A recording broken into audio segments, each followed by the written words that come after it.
we ask all listeners to gamble responsibly. All odds and tips mentioned in this podcast are personal opinions and used in reference to the Kindred brands.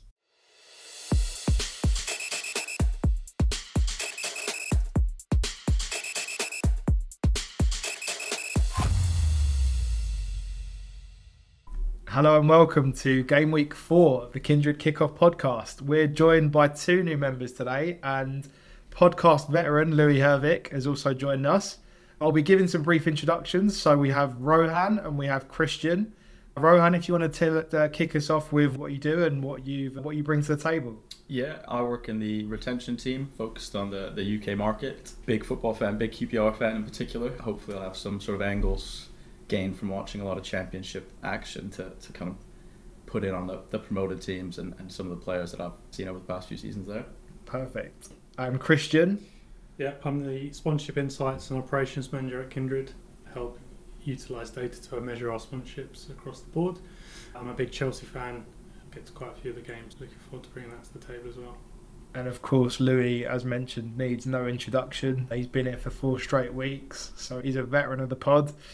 Obviously happy to have you all here. So we'll be kicking off with Christian's team, which was Chelsea. So Christian was at the game on Friday where they beat Luton 3-0. I don't think anyone saw any upsets coming from that. I think we all predicted that correctly last week. But yeah, Christian, kick us off. What did you think of the game? Yeah, rightly so. Your predictions were bang on. Everything that's been said about Luton was what I saw pretty much. The team didn't look that good, to be honest. They haven't strengthened a lot in areas and they really struggled. Didn't really test Chelsea in any way. Can I really remember Sanchez making one save, but not getting too excited about Chelsea. Given that it's Joe Luton, it was nice to see Sterling back on his form from this early season and Jackson getting a goal.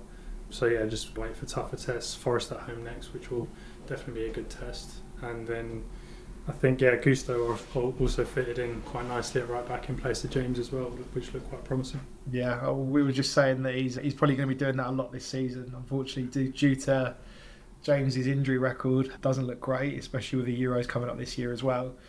Louis, you were saying that you expect to have you've drafted Raheem Sterling straight into fantasy in. teams, backing him to score every week. Look at the shots line, whatever. He's potentially player of the season, I reckon. What? After watching 2 games. Must be that QPR upbringing. Yeah, exactly. That's a big old shout, player of the season already. But yeah, Sterling's addressed his diet quite a bit. He's been saying in the pre-season, which seems to have worked. Yeah, you mentioned he's gone vegan. He went vegan earlier on. I'm not sure if he still is, but he worked with a nutritionist on his diet early in the season, so it seemed to have paid off quite nicely for him. So just like we offer terms and conditions at the start of this podcast, we don't offer dietary advice. So don't be coming to us saying I've been eating broccoli for 6 weeks, I've lost nothing. So yeah, we'll stick to odds and tips, and we'll leave the dieting advice off this podcast. So we saw Tottenham carry on with their decent run of form. They played Bournemouth. I thought it was going to be a bit more of a tricky game for them, but fairly good. We saw James Maddison performing well again in that number 10 role. Yeah, one of the signings of the summer so far, I reckon. Thought it was a bit too easy for Spurs, to be honest. Thought Bournemouth put up more of a fight, should have done. 1 point so far as well. Maybe they'll be down there at the start. They've had a tough start. They have, but they haven't looked great either. Yeah, they've obviously got a new manager in who's got a completely different style to what O'Neill was playing last season. Yeah, I think they probably had about 10-15 minutes second half they looked okay, but otherwise straight after half time. Yeah, feels strange having such a settled Tottenham team at the beginning of the season. They look pretty strong. They look good. They look like they're enjoying football, as opposed to Conte, Mourinho era where even Basuma basically couldn't get a game out of Conte, and he's been unbelievable in the first. Another shout for player of the year. They also don't have the League Cup distraction now. Penalties. I was just about to say they've already bottled a competition. Yeah, a bit Spursy, but let them enjoy the league for. But less expectation as well than normal. Maybe they'll enjoy that. Yeah, that underdog. Yeah, because we all wrote them off at the start of the pod. None of us said they'll finish in top 4, arguably top 6. But they've started off well. But let's not forget we're 4 games in. There's still a lot that can happen in that time. They looked good against United, but at the same time, United could have scored 3 or 4 past them as well. So I'm still I look at that Tottenham back four and I think that's gonna come unstuck at some point. Did I see Eric Dyer being linked with Bayern Munich today? Yeah. I'm pretty sure Tuchel is just coming for any B-list, any like B-list Chalobah, player. I Chalobah, saw, Scott yeah. McTominay being linked. I read a quote earlier saying like I think it was from Bild, who are fairly reputable, comparing Scott McTominay to Schweinsteiger, and I was like, "Jeez." Maybe Schweinsteiger in his United days, but That's London strange. played for Man U. to be fair, I do Scott McTominay. I think he'd be a very good player for a lesser club, and I'm talking like the West Hams, Evertons of this world. I think he'd do a good job for them if he had a bigger role in the team. He's not a bad player though. The next game was Brentford Crystal Palace, 1-1 draw. I believe Craig last week saw that one come in. Yeah, he was convinced by the draw, wasn't he? Yeah. I think he even went for half-time, full-time draw. That didn't come in, but close, yeah. Yeah. I think there's 5 draws in a row or something similar where they've drawn it. Yeah, against Yeah. each other. every time they play each other, basically. lot. Yeah. But it's a So good that's result for Palace if you think about it. away from home. Yeah. Yeah, The London goal was derby. pretty scrappy. It was a nutmeg by a Danish centre back. Again, we've banged on about it a lot during the pod about lack of goal threat for some of these teams, and I think we saw it there with Palace. We'll see if they manage to sign anyone before the end of the season. Obviously, heavily linked with the person's name I'm not allowed to say on this podcast, Eddie Nketiah. I'll call him this time. But yeah, we'll see. We'll see if they're able to bring anyone in. Brentford. They need a goal scorer. They Yeah, have 100%. been linked with Iheanacho as well.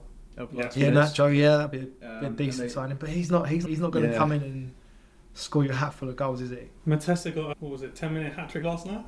In Mateta. Yeah. oh, of course they had Plymouth away. Yeah, Plymouth away. They were 2-0 down, Found his made le- 3 subs, and then they were 4-2 up after 75 minutes or something. Yeah, I was going to jokingly say he's found his level, but let's not. One of the shocks of the weekend, Arsenal-Fulham.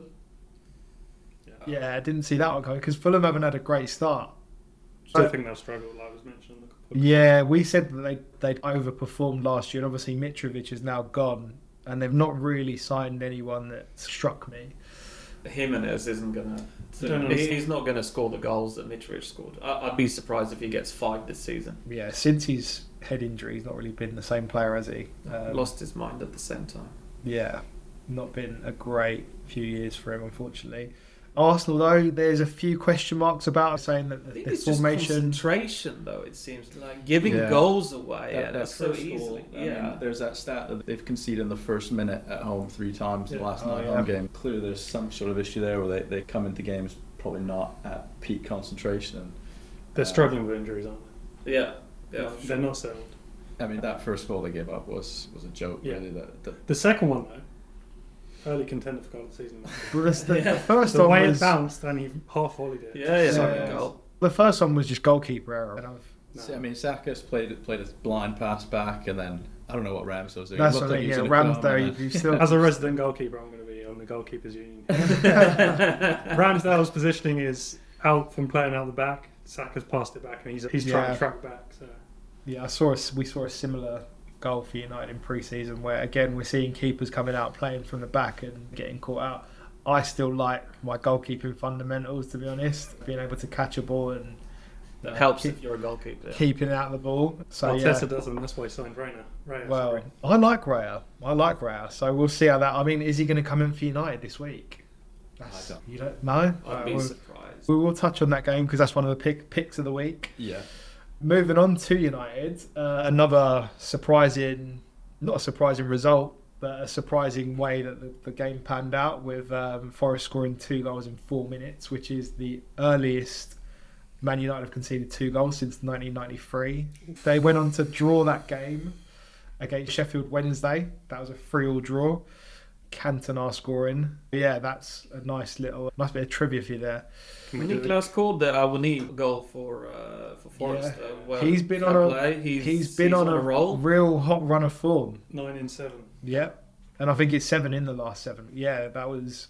Can we just have a quick consensus on was it a dive or was it not a dive from Marcus Rashford? I'm not. There's no point in even asking me, is there? The neutrals. Well, Louis ain't You even. can't really call Louis it. is not even. I think there was contact there. I think there was He's gone over a bit theatrically, but What I the don't guy like. stepped over the ball and.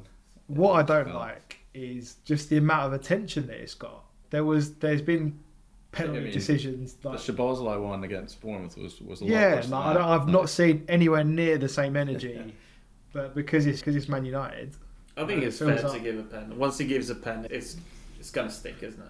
And to be fair, if I had to make a case against it, the penalty thing's become such a grey area now, where minimal contact is now a But penalty. you should talk about how poor defending that is. Going into that challenge when he's going nowhere. One against Arsenal, that was terrible. That was terrible, yeah. I think that without wanting to bring the subject of VAR up too much and rant about it, but the problem is that the Rashford thing, when you slow it down so much and there's the slightest contact, it looks like a foul, and in reality it probably wasn't. Yeah, it's true. That's the last. That's- thing I mean, I'd when- say yeah, about when- VAR for now. They were quite good in the game. Like once you get those 2 goals out of the way, they have to dominate the game. So it's the nature of how it's going to. We've pan had out still, spells. but- We've had spells in every game where we've looked brilliant at times, and then there'll be half an hour of the game where it's complete chaos. Yeah. I don't know if that's just the thing that will get better with time and with fitness and whatnot, but at the moment it's worrying because obviously when you play the better teams, they will pack 4 or 5 past you without breaking a sweat, as we saw last season with some of our away against the bigger teams. So we'll see how that pans out. Obviously we've got Arsenal this week, so we'll touch on that later on in the pod. Everton, wow. Oof. No goals scored, no points on the table. Yeah. They lost 1-0 to Wolves. But there was one of these online sites which rates player performances. Supposedly the 2 highest across the season so far. One is Jose Sarr from this match, and the other is Bernd Leno from the other 1-0. That one save where he tips it over the bar Yeah. is unbelievable. Like off balance. Yeah. So they've been dreadful, but they have had a bit of bad luck at home. Yeah, New I mean, striker now as well. yeah, probably Bento, probably he's need it. He's not exactly He's prolific. not prolific, though. but He's not prolific. I think the most he got in a season was double figures a couple of years ago. He's not. It's a lot of money for a team that don't have a lot. they're just desperate. Yeah, I'm worried for Everton.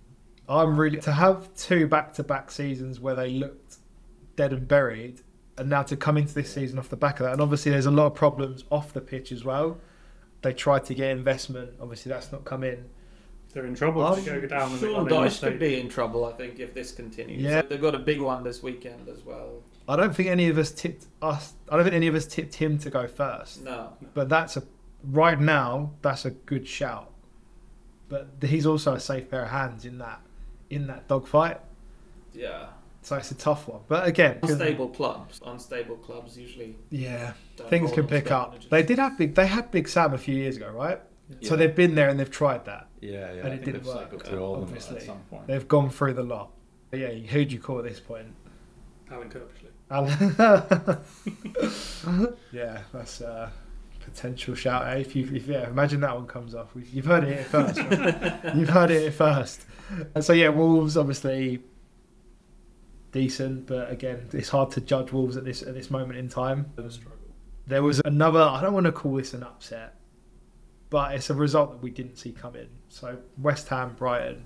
West Ham beating them 3-1. Yeah, I think we said that the price on Brighton was too low. I think it was around 150, or was that 1 to 2? So, which was right. They were so slow in the game, though. Like, Yeah.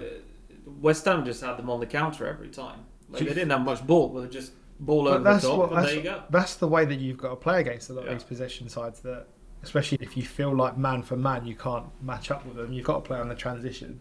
With Brighton, what I might say is, do you think that this is only one result, and obviously they've had a very good start to the season, and obviously closed off last season very well. Do you think they kind of looked to West Ham and kind of thought, yeah, we'll do it?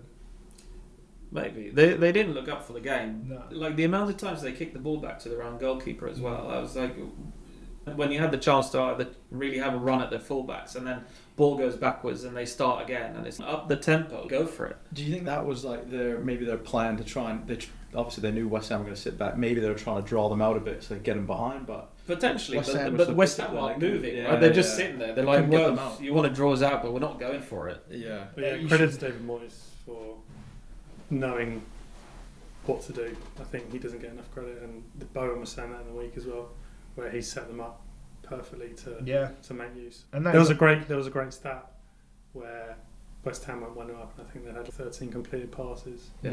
It was like 200. 52-4 at one point on Yeah. Sky. They showed that stat. And It was 1-0. Yeah. It was also nice to see Cameron Jerome on the Score sheet, on the score sheet. Yeah, you know, that's just stuck now. I got a lot of stick for that last week, so apologies to anyone that didn't find that funny. Sheffield United, Man City. That was a close one at the end. Haaland is human. That was a close one in the end, wasn't it? Yeah, I think maybe City took it a bit too lightly. Yeah. Didn't really go for it from the start. No Pep on the touchline. No Yeah. Pep on touchline. And we know that, you know what, we've all written off Luton and Sheffield United, but Bramall Lane is always going to be a tough place to go, and we'll see that this week when Luton have their first home game. You know, how these newly promoted sides are going to have really hard away fixtures for the rest of the league. Anything to touch on, Ryan, from your side from the City game? Not really, yeah. I think everyone expected them to win. They got it done in the end. It was a bad mistake for Sheffield United's goal. Otherwise, there wasn't really that much. They weren't really under threat. Mm-hmm. Sheffield United's keeper had a good game. I was surprised that Foden didn't start after the way he played against Newcastle in particular. But yeah, they got the job done. Yeah, it was one of those, job done, 3 points in the bag. Yeah. Rodri is the new Haaland. He's so Yeah, good. he was saying that he's now with Kovacic there instead of Kundo and De Bruyne. He's able to get forward a lot more. And Yeah. He's pretty decent in those areas when he gets in there. But He's a brilliant midfielder to me. He's Yeah. just. I remember when Fernandinho was a rock for them, and I thought, how they going to replace him? And Rodri's just slotted in and arguably better than. Next game was, as I described it, the Claret and Blue derby. So we had Burnley and Villa. Aston Villa winning 3-1 on that, and obviously looking very solid through the whole game. I didn't think they were under too much threat. Burnley at home. Burnley lost second game in a row at home. Yeah. Villa looked a lot better. They look really sharp, man. Yeah. We were a bit worried about predictions after the first game when they got smashed by Newcastle, but after that, they look really good. Be interesting to see when they start playing in Europe in 2 games a week and all that. But at the minute, Well, they did have their qualifier, albeit a quite easy one, which means they have done that already. But yeah, Diaby looks like a great buy. super player. It's when you get to the later stage of the season. That's when A few injuries. And that's when the Europa League really does you in. Yeah. We'll see how that goes for him. Obviously, being on this pod, we feel the best of luck. And of course, game of the week last week. Louis, you can kick off with this. Newcastle, Liverpool. Oh my god! I mean, I don't think I've ever seen so many mistakes in the game in general. Like from Liverpool, Trent giving up the ball, the ref first of all not seeing the foul for when Trent throws the ball away firstly, and then bottling it for the second yellow card. Definitely should have given a yellow there. Got the Van Dijk one correct, but then I think Newcastle are just taking out Liverpool players throughout the game. I think again Joe Linton had like 10 fouls, no card. It seems like these refs have just been given instruction that you must focus on like time wasting, and then they've just left everything out and just forgotten about it. Newcastle management terrible. Like you take Anthony Gordon, who's been ripping Liverpool to shreds off the pitch. It feels like they're just putting Callum Wilson and Harvey Barnes in just because they are Callum Wilson and Harvey Barnes, rather than the players they had on there. They were dangerous. And I think Newcastle, like they didn't maintain the tempo throughout the game. I think Liverpool were there for the taking, and then suddenly you have Super Darwin Núñez coming on the pitch. 20 minutes to go, and I was WhatsApping my mates and I was saying, watch this, Darwin Núñez 2 goals. And I said, and a yellow card at some point. He got the yellow and then he scored both goals for the winner. It's just, it's amazing. Do you think that's him?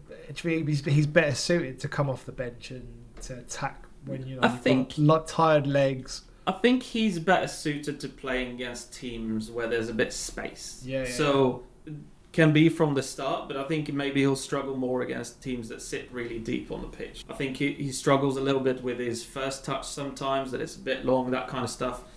But once he gets space, those 2 strikes are amazing.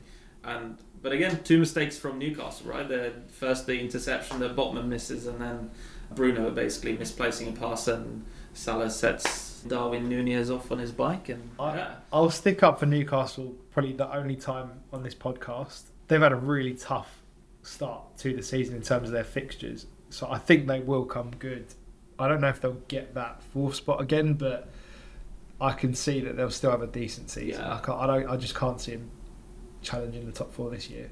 Purely, there's big moments in games that has let them down this season, and obviously we'll see how that progresses. But what do you guys think? Obviously, we did our predictions at the start of the pod series. Well, how do you guys see Newcastle shaping up? I think, yeah, like you said, they've had probably one of the toughest starts of the league. They've Villa away, City, Liverpool, now they got Brighton next. So I think when they come to the soft spot of the schedule, as long as their main men are healthy, they should run off a series of wins. They've also got the Champions League as well. Yeah. So, yeah, I think overall they have some decent squad depth. Like Louis said, they got players like Wilson and Barnes coming off the bench.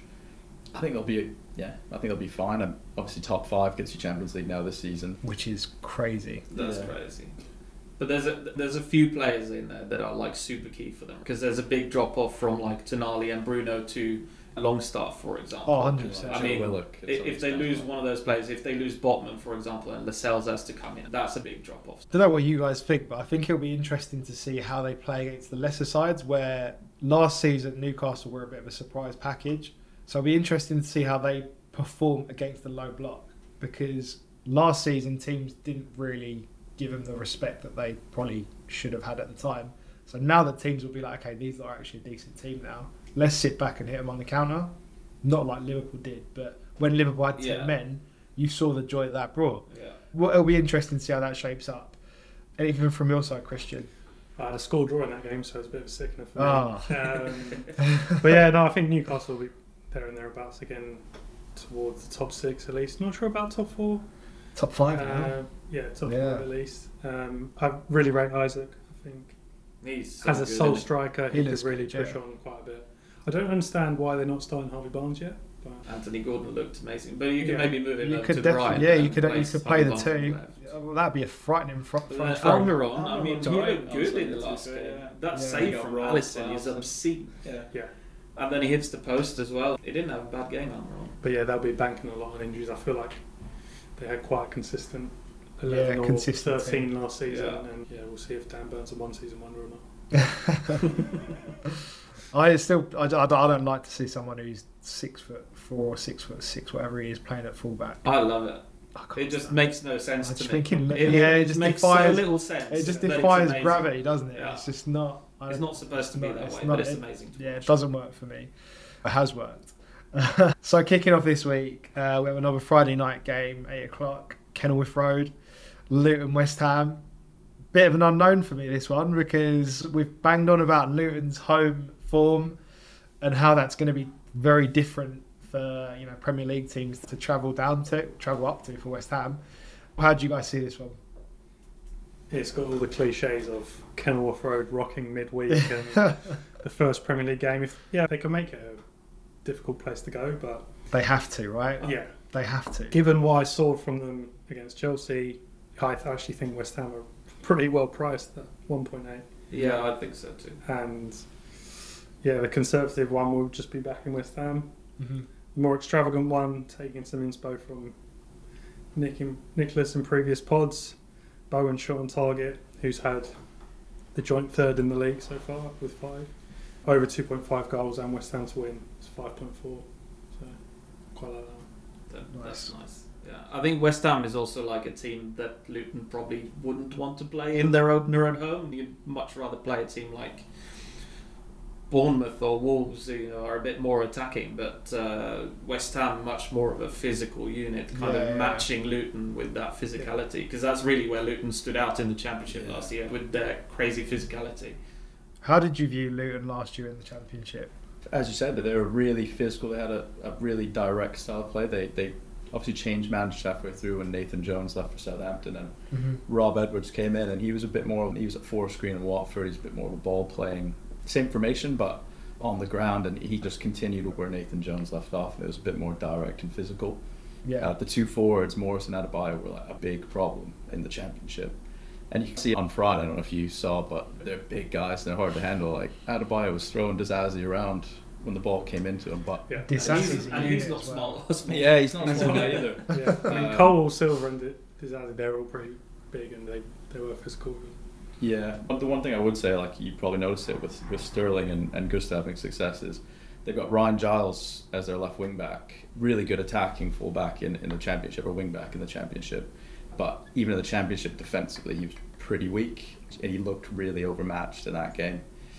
So again, it would be Bowen likely to have a bit of success against him. Amari Bell's like their centre back to the left as well.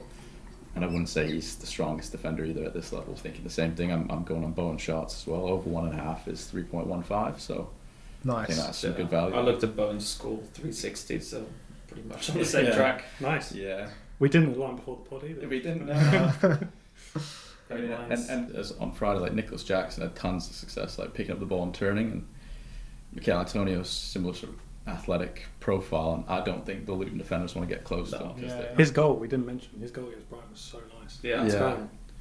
Defender was left. Yeah. Oh, we gave him a shout out. I just gave him the wrong name again. Of course. So yeah, Sheffield United, Everton. Do we see Everton scoring their first goal at least? 0-0. 0-0. Oh, that'd be painful. I'm on an Everton win here. I Yeah. think they're going to grab their first win. 248, big price, I think. But yeah, both teams need the win. I'm looking at like card lines as well. Yes. Lots of cards in this game. Line is quite high, 5.5 cards. But now when you give cards for kicking the ball away and all that stuff, then there's going to be more than normal. So I think those are probably the two bets I'll place on the game: the cards and an Everton win. Yeah, Cards is a good backup this season with the extra time wasting. Yeah. We have the next game, which is on Saturday, 3:00. It's Man City Fulham. Anything worth putting out for this one? I think it was going to be one of those City rampant performances at home. Mm-hmm. Fulham had the League Cup midweek. Yeah. I think I can see City really turning it on. I'm thinking over 3.5 goals. Fulham were very close to beating them at City last season, weren't they?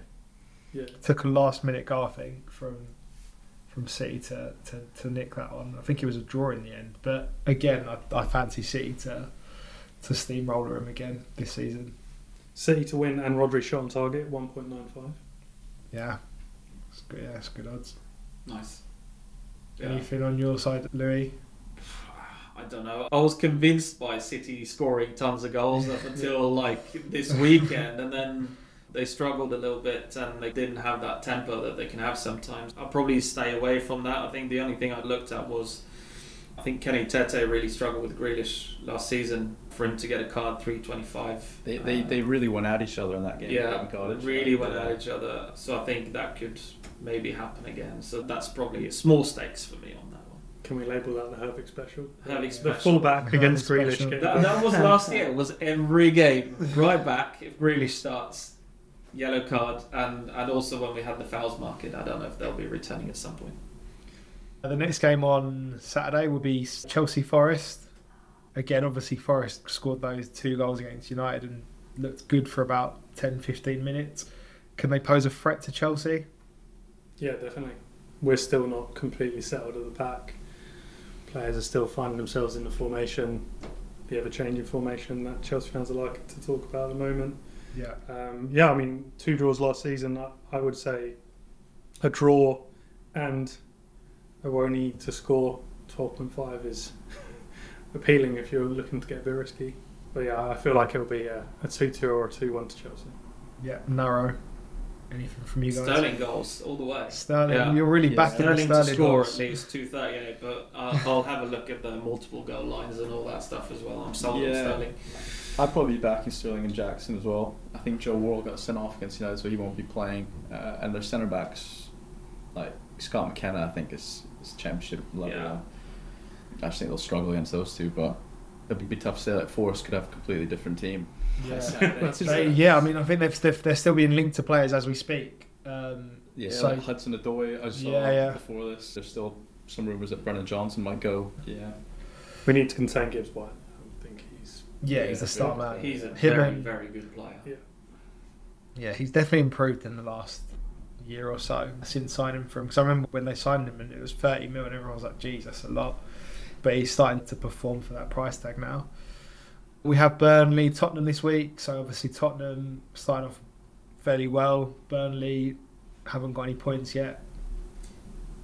third. And Yeah, no points from home. if they lose here as well, that'll be a really Bit tough of pressure. start for them. Yeah, I think so. I think they'll be all right this season, but that's tough if they end up with 3 games. And Spurs look really good as well. Yeah, 190 I think on Spurs to win. It's probably what I'm going for, but again, I think that price will come in quite significantly close to kick off. I'd be backing Spurs to win as well at that price. Yeah. Next game is Brentford-Bournemouth. Brentford at home. You fancy them to carry on that good home form that they've got? yeah, again, I think that 173 price, which is there now, I think that will drop probably even further, and you'll see final price around 160 probably. Yeah. Again, I think Bournemouth look a bit vulnerable defensively. Mbeumo or Wissa to score maybe, 230 on Mbeumo, 260 on Wissa. At least I'm convinced one of them will score, but it's not unlikely that both of them will score. So. Didn't against Palace though. No, they didn't Garner against looks Palace. good. Yeah. So I saw today that Bournemouth have never beaten Brentford at Brentford. Okay. So now I'm just sticking even more money on it. How many meetings was I that? think it's been about 7 or 8. They Okay. played, they've been in the Championship against each other a few times. Last season, Brentford won at home. But yeah, I think I'd be backing Brentford to win as well. One shots bet that I quite like after watching that Tottenham game is Antoine Semenyo is 11 to 10 to get a shot on target. Yeah. And yeah, it looks like he's found his feet a little bit. And in that Brentford Crystal Palace game, a lot of Palace's attacks came down that right side. I think Ayew had 4 or 5 shots coming in from the right, so I think that's one angle to attack in that game. Sure. Christian, anything from you? No, it's the one I had least notes on just because I feel like Brentford to win, but I don't feel like their price is that good. Yeah, that's fair enough. We'll move on to one of the picks of the week. So Brighton, Newcastle. Tough one to call this. Brighton at home, obviously coming off the back of a 3-1 loss to West Ham. Newcastle off the back of 2 losses to Liverpool and City. All to play for. Lots of cards on this one. This is the one that I saw. Newcastle, 10 yellow cards this season. Second that. Brighton, 9 yellow cards this season. So I've got both teams to score with a draw at 5.5 cards, over 5.5 cards, which is looking pretty good at the moment. Nice.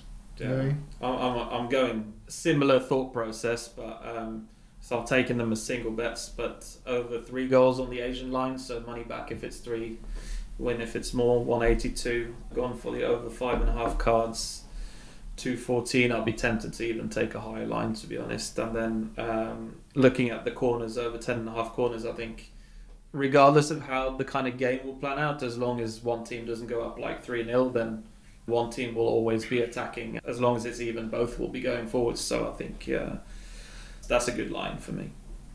Awesome. And then we've got Palace Wolves. Anything that catches the eye on this one? I could see this one being a board draw, to be honest. I'm backing Palace to win this game. Yeah? Yeah, and I think it's probably been mentioned on at least the last 2 pods is I'm backing Iberia to score. I think it's 3.7 for him to score. He's taken 16 shots over the first 3 games. He came on, we said earlier, he came on against Plymouth and basically turned the game around. I think he scores, and I think Palace win. The QBR fan had to do that. Yeah. I actually, this was quite a nice one. Palace have 53 shots this season. Wolves have 50, which is the 4th and the 6th most in the league. But they've only got 2 goals apiece each. Wow. They're getting a lot of shots away, but they're not scoring a lot. Not very effective. Yeah, that's why I was saying I think it could be a potential board draw, this one. I'll have to call you Statman Chris after this, mate. I do work with data. Yeah. But I mean, Eze shots again, like we mentioned it last week. I think his line for shots is probably around 2.5 when it comes out. It's not live now. He had 4 in the last game. Was it 8 the game before that, and then 4 before that again? So, yeah, convinced that he'll be their attacking threat. We have another really big one for Liverpool, Aston Villa at home. That's some tricky fixtures to predict this week. That's a tough one. Tough. That's a really tough one. They won there last year, right? Or was it a draw in the end? I think it was a draw. It was very close. Last minute goal, I think. The traders definitely think there's going to be goals. I think both teams to score 148. The goal line is 3.5. Yeah, that's shows that it's probably going to be a very open game. I mean, Konate is out, Van Dijk suspended for Liverpool. Yeah. The Gomez and Matip. Gomez and Matip probably starting the game, and even with Van Dijk and Konate, they look shaky defensively. So yeah, I don't know. Still problems at midfield as well. Still problems in the midfield. The ones that I looked at is Luis Diaz to score. I think he's the best priced Liverpool player at 285. I think looked at like Darwin Núñez again. He'll probably come in now after last game, but he's 210 or something. I find that a bit too low. And then also looked at Aston Villa to get at least 3 cards in the game at 210. I think that's good value, just because the game is probably going to be very open. Also, Aston Villa, if they play the same way, they have their fullbacks very high up the pitch, so there'll be space then out wide. For example, Luis Diaz, where Konsa will then have to come in and support. But be interesting to see how Emery does set up, because he will be he, like you just mentioned, with that centre back partnership, he will think there's goals in this for us if we do push forward and stick the fullbacks high. But at the same time, you've still got the Liverpool width to worry about. It'd be interesting if he goes with 4 or 5 at the back. He's switched between the two, whether he wants a bit more solidity at the back. Cash scored 2 in the last game, so surely it's shown that moving him high up the pitch is beneficial to the team. I was surprised that Liverpool are priced the way they are. Like 1.65 does seem a bit low. I think they'll win. I know Klopp's record against Emery is really good. I think he's lost once in 9 or 10 games, and that was, I think it was the Europa League final, like however long ago that was. So I do think Liverpool win, but I don't really like that price that much. But I would definitely expect goals. Villa are really good when they get the ball in midfield. They can go. Like I said, Liverpool really shaky at the back. So. I just think they've got so many players, Villa, as well, that can score goals. Like the midfielders can score goals. You have Diaby, you have Watkins, who I don't think has scored yet this season. He's done everything but. It'll be interesting. It's obviously Gordon ripped Trent last week, and Villa can go at him with Digne has been playing quite high up, but they obviously have Bailey and Diaby who can go out left. And that's the problem. Like, he doesn't really have a position, Trent. I don't know how they cover that area. The one I had written down pretty much backs up exactly what you two have said. Didn't like the Liverpool price. So Liverpool to win and both teams to score 2.65.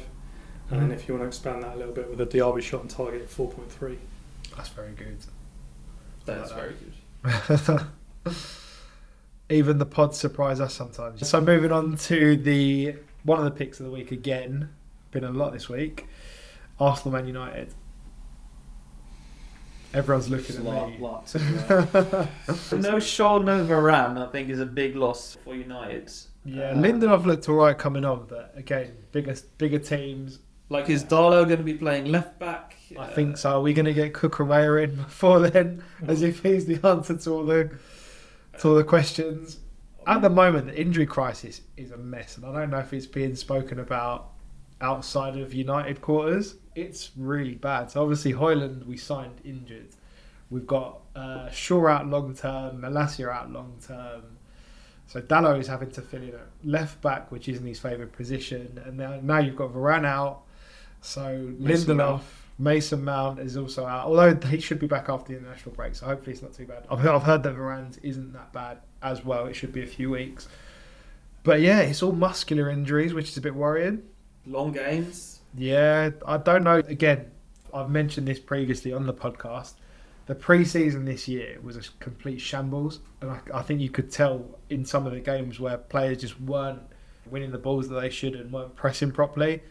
So I'm hoping that in the next few weeks, having the international break should help. Right now, in the Arsenal game, I'd take a 0-0 happily.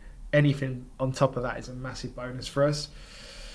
My ideal situation is having a tight 0-0 up until about 70 minutes, and then Højlund comes on, just roast Saliba. You've heard it here first. So we'll see how that goes. Hopefully another Ramsdale clanger as well. That'd be nice. I'm asking. Wasn't a clanger? I'm not. Yeah, it was debatable clanger. Jesus is probably good to start now. He's been on the bench a few games, and he ripped the United defence to shreds last season. Very good. That is one of the best strikers' performances that I have ever seen. He was so good. He didn't score that game. But he didn't score, but the United defenders were just bouncing off him. His first touch. He doesn't do that enough though for me, like Jesus. I remember that game, and It was the first shaky game I saw Lisandro Martinez have, and I was like, geez, he's giving him a hard game here. But I've not seen him do that enough. He seems to pick up a bit of form and then he'll get injured, which is unfortunate for him. But I can see why Pep didn't start him every week, because he's got that inconsistency about him. But yeah, very good player when he's on form. How do you guys see this one? How do you see it going? Yeah, I've got 2-2 written down here. 2-2. I think the score draw's pretty good. Yeah. Both got injury problems in defence, both aren't settled, both conceded 2 a weekend, but also scored a lot of goals. So We have got similar problems, as in United and Arsenal, in the sense that we've got this midfield that's not really working at the minute, players playing out of position in the back four. I can see some similarities there. I think player for player, there's not too much between them, especially the first 11. Yeah, it's finally poised. Anything from you guys, from Louis? Yeah, I think Arsenal are going to completely... I would expect that they're going to change the lineup around pretty significantly for this game. Mm-hmm. I think they're going to get Havertz out. I think it probably makes sense to take him on the far line here and maybe try and go back to the drawing board and with what his position is. I think they're going to go back to a more conventional back four with White at right back, Gabriel back in at centre back, and Zinchenko in left back, and play maybe Rice and Partey behind the front four with Jesus back up front. United as well, like that game against Forest, it looked like they didn't have enough protection for the back four. Yeah. So I think they maybe should bring in someone like McTominay to help Casemiro kind of cover some of that ground. Yeah, Fred would have been ideal right about now. But myself, I think Arsenal win, so I'll be back at Arsenal. I think they're about 1.8. I'd probably add into that Bruno to get booked. I think he pretty much nailed on in a game we think they're going to lose his head at some point. That would probably be my angle. And Louis? I've just gone for a double bet builder, really, following on from you. Like, Bruno can see many scenarios where he gets the yellow card in that game, whether that's from complaining or dirty foul or something, kicking the ball away when he's frustrated. And then Dalot, if he's playing left back, I think playing out of position against Saka is going to be tough for him. So could see multiple fouls from Dalot coming towards Saka. So combining those two at 8.50. Perfect. So that's game week 4 boxed off. Obviously next week we have an international break, but the following week we'll be previewing the likes of West Ham versus Manchester City, Man United versus Brighton, which is our pick of the week. Thank you very much for listening, and obviously thank you for our guests for joining. We'll see you soon.